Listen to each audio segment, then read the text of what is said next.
শোনো বন্ধু শোনো, প্রাণহীনী শহরের ইতি কথা, ইটের পাজরে লোহার খাঁচায় দারুণ মর্ম ব্যথা।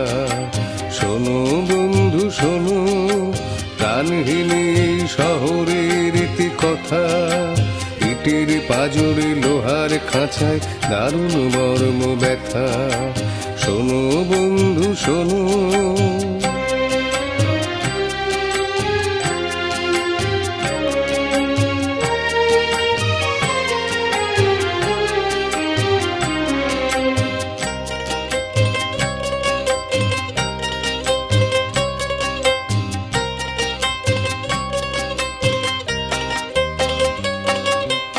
এখানে আকাশ নেই, এখানে বাতাস নেই, এখানে আকাশ নেই, এখানে বাতাস